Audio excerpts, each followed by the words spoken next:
I had a wholesaler call me this week who's flipping homes in Los Angeles, and he was talking to me about the fire situation and seeing if there was opportunity there, not for him to take advantage of people, but to actually help people, like help them find a new home. Maybe he could get them into, a home in another area outside of LA, get them a deal or renovate a home for them.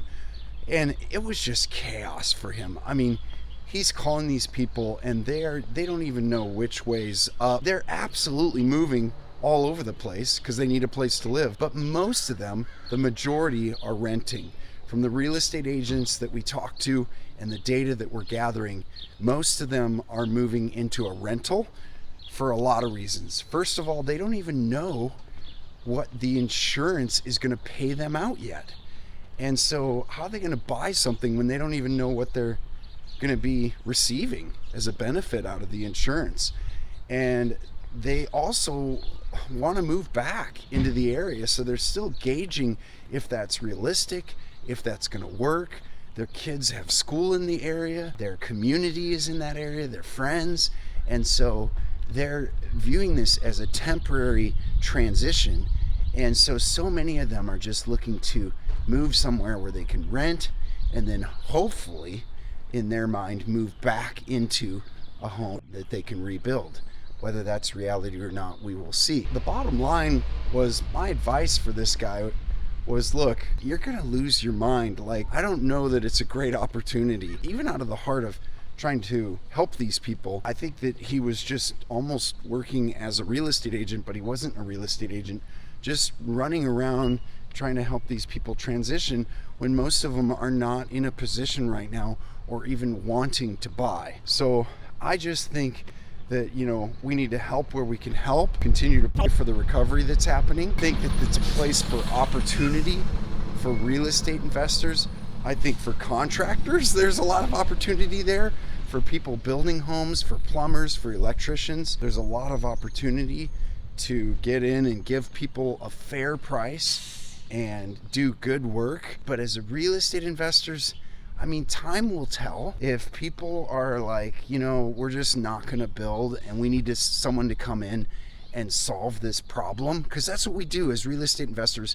We solve problems. If there's a problem, meaning there's a lot and it's just complicated to rebuild and they just want to take their insurance money and go somewhere else, well, then we could come in and help solve that problem.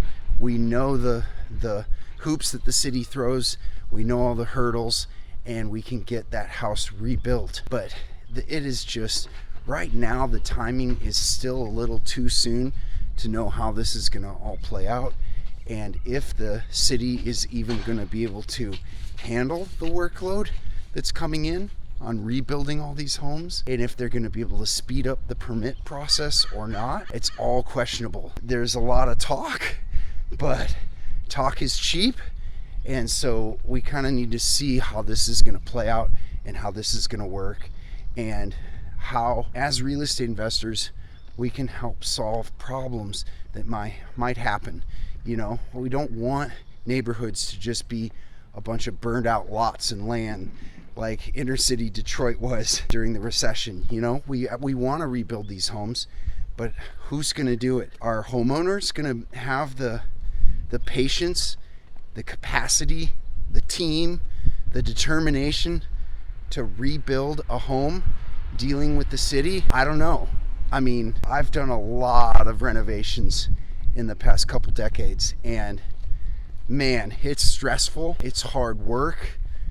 Even with a good team, things happen, things go wrong, people take advantage of you. So it's a lot. It's really a lot for, let's say, a homeowner who's got a very, very busy job that they do, and they're trying to rebuild a home on the side. I don't think everybody's going to be able to do it. Some people are going to give up once they discover how difficult that is. And then, is that an opportunity for an investor that's experienced to come in and help? Maybe joint venture with the owner or take it over, and they want a clean break and they want to move somewhere else.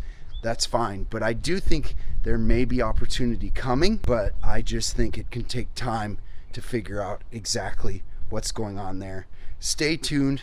I used to live in the Pasadena, Altadena area for a decade actually, so I'm intimately familiar with what's going on there and would love to keep you informed from the real estate perspective. So subscribe to the channel. We'll have more updates on that and all of California real estate coming up. Talk soon.